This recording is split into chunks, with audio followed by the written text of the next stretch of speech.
Guys দেখেন, এই যে একটা একটা সমস্যা পাইছি, আর্থিং দিয়া নিউট্রাল টানছে, দেখছেন অবস্থা?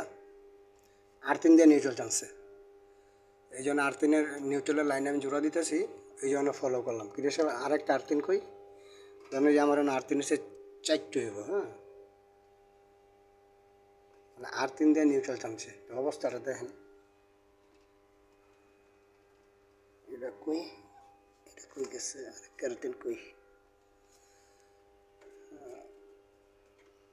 আরেকটা আর্থিন, এই এলে এই তাহলে আমরা কাজ করছি, খালি ফেস বাড়ি মারছে অবস্থা। আর্থিনের তার দিয়ে আমি আর্থিনের তার খুঁজা পাই না, এই যে আর্থিনের তার আরেকটা খুঁজা পাই না, মানে এই যে আর্থিন দিয়ে নিউট্রাল চাইনা থুয়ে দিছে, এটি পোলাবে তার কাম কি কম পোলাবে, মানে কোয়ার মতো আর কিছু নেই, ঠিক আছে। মানে আবার এটি খুলতে হইব, খুললে আবার এটি কাজ করতে হইব, মানে আর্থিন এটা কই যাচ্ছে এটা আবার চেক করতে হইব। কি একটা অবস্থা।